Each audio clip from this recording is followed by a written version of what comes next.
If you or someone you know has diabetes, you may have built up an extra supply of test strips and lancets. That's where we come in. We'll buy the supplies that you don't need and resell them to those in need to prevent waste. Help us make diabetes management more affordable. Visit us at teststripswithaz.com.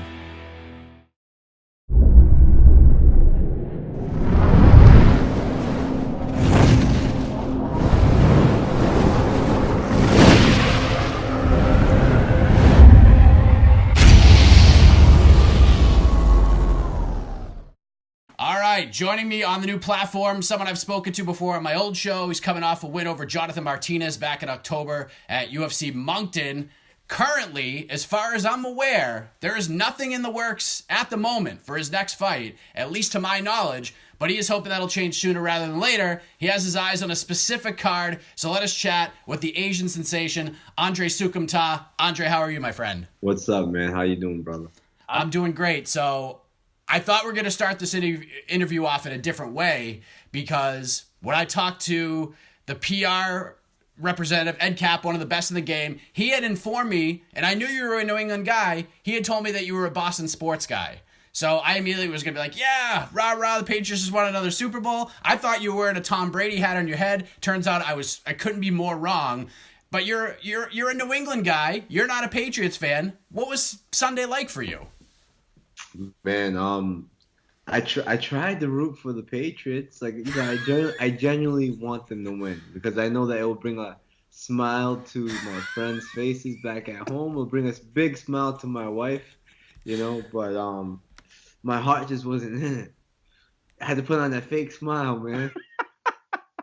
I wish I was a Patriots fan, because this would be the best time to be one, you know, during this life. But damn. I don't know, man. I'm an Eli fan. Ugh. I mean, listen, you got us twice, so you have that going for us. You'll always have that to carry with you no matter which Patriots fan you talk to. You know what I mean? You'll always have that. And I know the Giants, they kind of suck too, but I ride with my team no matter what. You know what I'm saying? Like, I don't talk shit about them. I just like watching them play. I like them. Something about that blue jersey, man.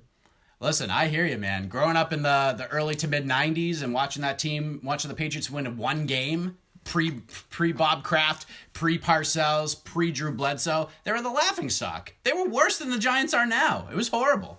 And now, you know, good things come to those who wait. And maybe the Giants will go on their run. But, you know, a lot of other people in your life are happy. So did anyone give you a bunch of crap being a Giants fan, or did they kind of leave you alone about that? They always do. Always. But it's all good. The last time we spoke, Andre, let's talk fighting, because we go and talk about the Super Bowl all day long, but it was heading into the Sean O'Malley fight, UFC 222. You were very excited for that fight. You wanted to derail that hype train more than anything. But in the end, you know, Sean got the victory. What was the biggest thing you took away from that experience? Like, being in a featured spot on that card, how that fight and that night ultimately played out for you? Like, what did you take away from that experience? I think I grew a lot from that experience, you know. I think all the hype, I kind of got caught in the hype too, you know what I'm saying? Just trying to prove myself so much to, like, the fans and the media and stuff like that. And I kind of lost focus on the most important thing, and that's just winning the damn fight. Focus on winning the damn fight, you know? You know, like, I usually don't trash talk back. I usually don't get emotional, you know, but I did. And I learned that, you know, I can't get emotional, especially with, like, guys like that, if you know what I'm saying. You know what I'm saying? Like, guys like that, that's what they want. They plan to get in your head. And that's like a 50% advantage already. And he did that successfully, you know, and that's why he won the fight. You know, it doesn't mean he's a better fighter than me. He got in my head, man. And he's talented for sure. There's no taking away from that. But I wasn't myself that fight, man. I know how much you wanted to get the job done in that fight, and, you know, sometimes when you get put in that position for the first time, like you said, you kind of get caught up in it a little bit. After that night, did you have to take a step back for a minute and sort of realign your mind after that fight, or were you able to kind of move past it pretty quickly and put it behind you? No, man, I was upset for a while. You know, it was a hard time, you know, especially the way the fight ended. You know, things people would say to me, you know, they don't even know me. like that. And it's like every joke that he said about me, everybody would laugh, even if it was the stupidest thing ever. Like he made fun of me for being a good parent to my kids, for being a good father for my kids, and people laugh at that. You know what I'm saying? And now that I think about it, it's like, wow, I really did grow because I let that get to me.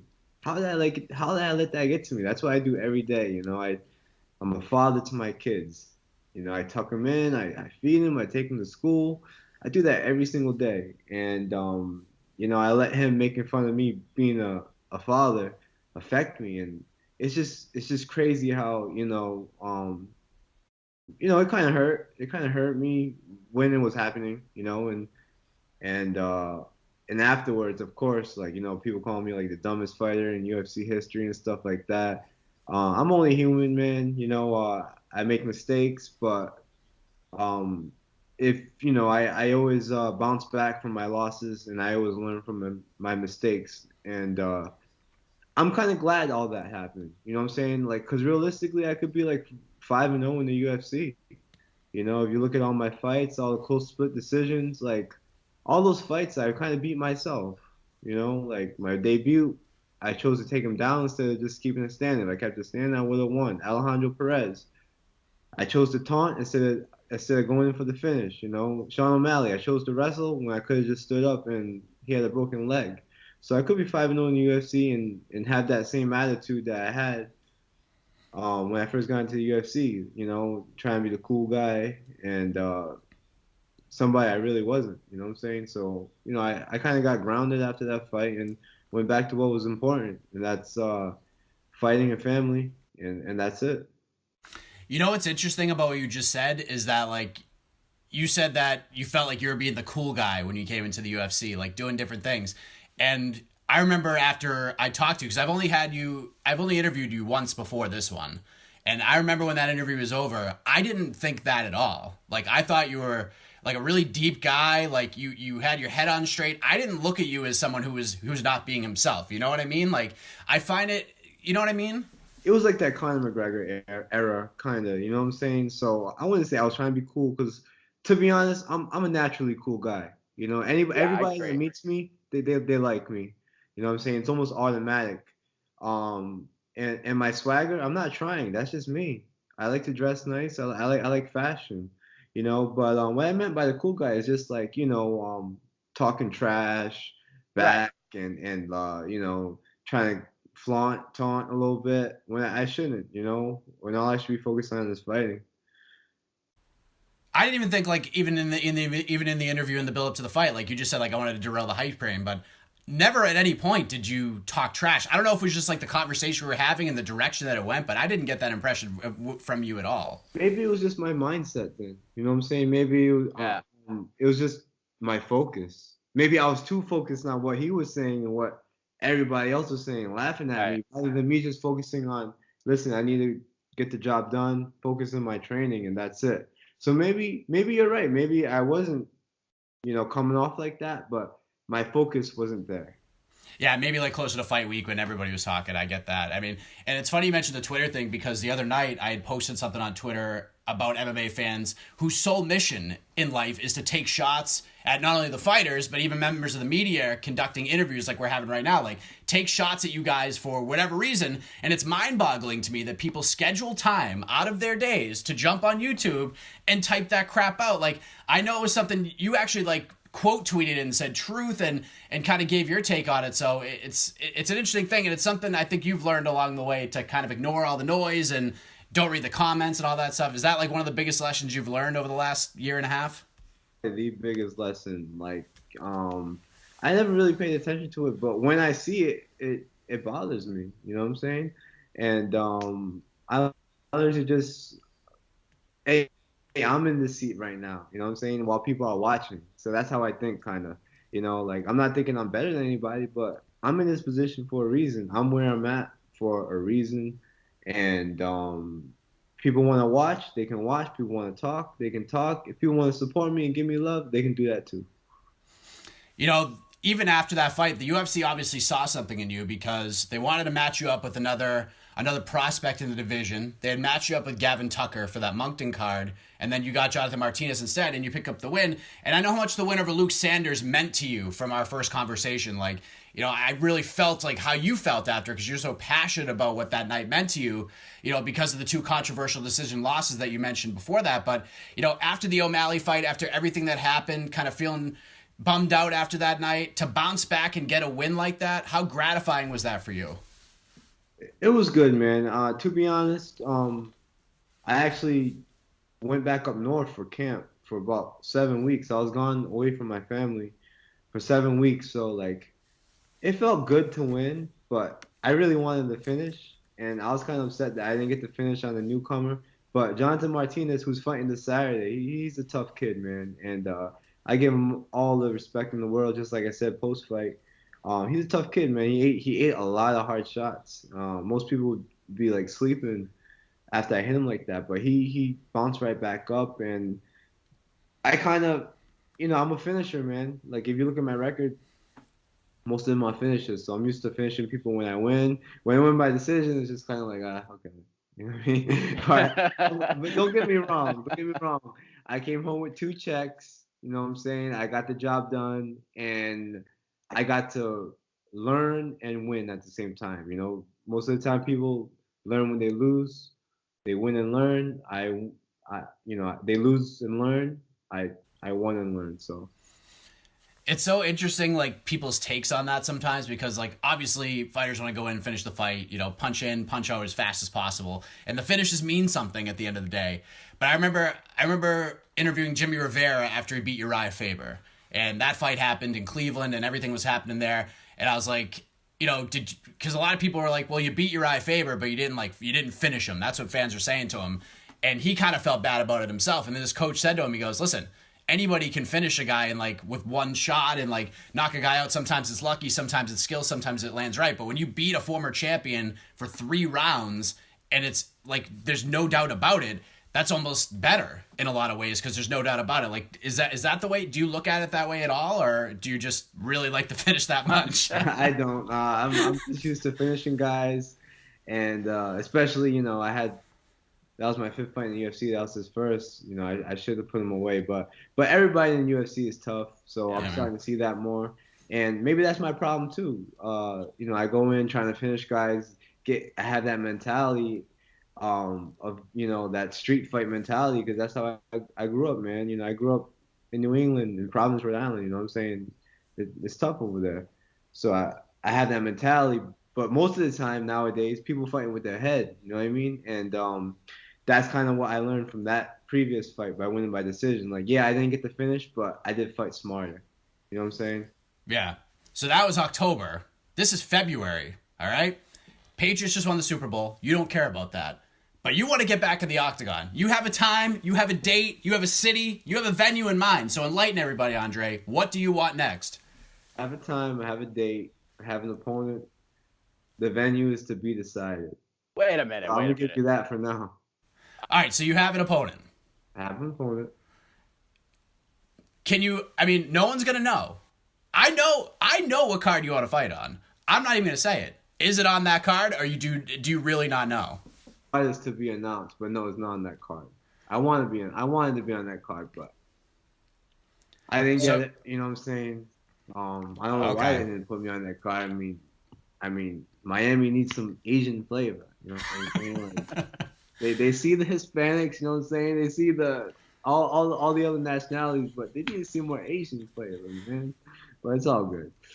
But yeah, this card's to be announced where the location is, and all right. I can't talk about the opponent or anything yet, but in April. It's in April. It's in April. I know that. I got that. I'll tell you. I think it's offline. I think it's the April 12th card, and I don't think we have an actual place for that yet. But all right. So who are you fighting? Nah, nothing. All right. No, listen, I get it, man. So you know, I mean, obviously the Miami card would have been perfect for you. What's that? I just don't want to get in trouble. You know, if I was like 5-0 in UFC, whatever, yeah, you know what I mean. But I'm still 2-3 on paper, so I hear you. You're gonna give me a hard time. Nah, it's all good. You know, Miami would have been perfect for you. I mean, it's April 27th, actually a day before my mom's birthday. I mean, you live in Florida, you train in Florida. You know, it makes a lot of sense to be on that card. And bantamweight's so interesting right now. I mean, there's so much craziness. You know, just had a big 135-pound main event last weekend with Moraes submitting Rafael Assunção. It's just really fascinating right now. So, you know, what's your take on like the state of the division right now? I was talking to Cody Stamen a little bit earlier, and I was like, at this point, man, like, did you just want to fight anybody? Because I know you're a ranked guy. You know, there's other ranked guys, but at the end of the day, like, it could be a year before Marlon Moraes fights for the belt, especially if Cejudo gets the next fight. Like, it's so weird right now. You know, what do you feel about the state of the bantamweights right now? You know what? My biggest problem, like I stated earlier, was like, you know, I was thinking too far ahead. You know, and that was a big reason, and that kept away from my focus on what I need to do today, right now, tomorrow. You know, plan for tomorrow. You know, not plan for my next fight, plan for this fight. So I'm just taking it fight by fight, man. And if they want to give me a ranked opponent next, okay. If they want to give me a championship fight next, okay. If they want to give me somebody that is totally unknown, their first fight in the UFC, okay. The most important thing for me right now is winning my fights and getting 2 paychecks so that I can support my family, because I'm in this for the long run. You know what I'm saying? I'm not in a rush. I felt like I learned a lot in the UFC and also accomplished a lot in the UFC last year. You know, like I fought in a different country, got fight of the night. I know how it feels like to lose. I know how it feels like to win. And I signed 2 contracts in a year. You know what I'm saying? Like I got signed March of 2017. This is already gonna be my 6th fight in the UFC. You know what I mean? So now I'm gonna push the brakes. The brake pads on a little bit and just focus on what my task is, and that's this next fight, you know, and that's getting better every day. And I win this fight, you know, same thing goes for the next fight. You know, I'm not gonna jump ahead too much. Now, if I'm on a 2-3 fight win streak, maybe I'll start calling for a ranked opponent. You know what I'm saying? But right now, I'm fine with just taking the fights as they come. You just want to fight. I just want to fight. I'm just thankful to be here. I don't care who it is. You know what I'm saying? You follow my career, you see that I fight anyone, all kinds of styles. I don't run away from anybody. I'll fight you, you know? And I think that's why you know, people like watching me fight. You don't have to be a fan of me, but you know, you can enjoy watching me fight. Like I got heart. I put on an exciting show. And we all know you want to finish every fight, so that's exactly what it is. So the fight's coming up in April against, what's his name again? You're sharp, man. So are you gonna be sticking in Florida for camp, or are you gonna be going back up north again like you did for the last fight? I was just talking to my wife here, sitting down. We actually just got the news yesterday from these people right here, Top Game Management. And I think we gotta do what worked. You know what I mean? Everybody's saying I looked really good last fight. I felt really good last fight, and not only physically but mentally, and that's the most important thing. So I think I know what I have to do, and let's go back up north for 5-6 weeks.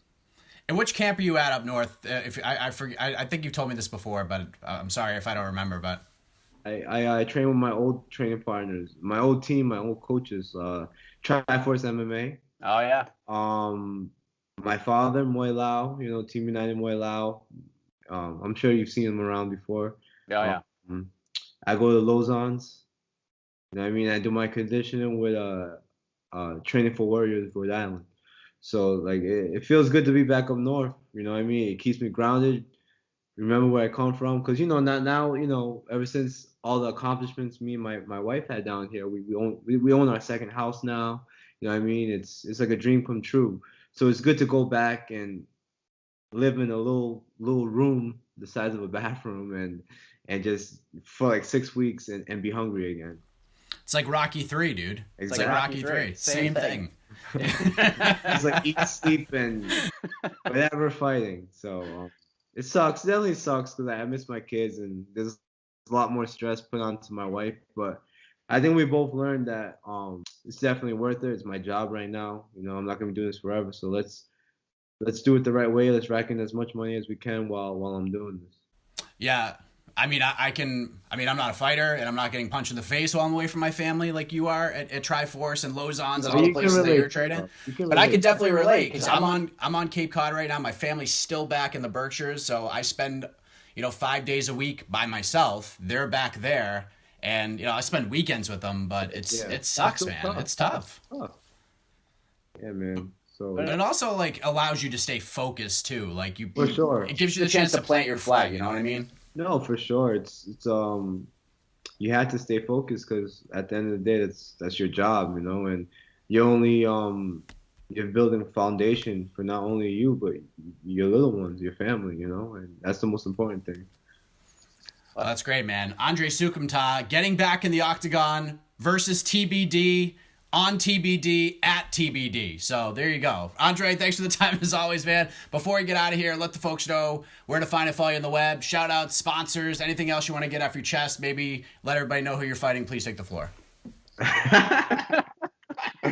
Hey, thanks, Mike. I'd like to thank a couple people, man. Y'all know who you are. My personal helpers, my family, man. Y'all can find me on Andre Souk MMA on Instagram and Twitter. Clothing line's coming out soon.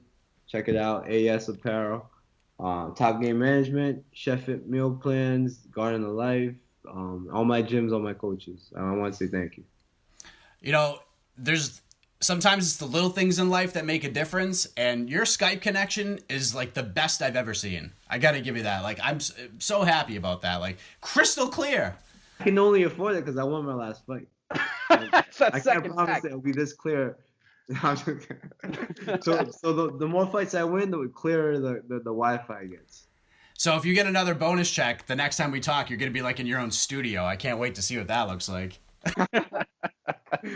Yeah, man. All right, man. Great talking to you, and all the best to you in April against whoever it is that you're actually going to be fighting again. So if you want to do another interview once we found out who it is, man, you're more than welcome to.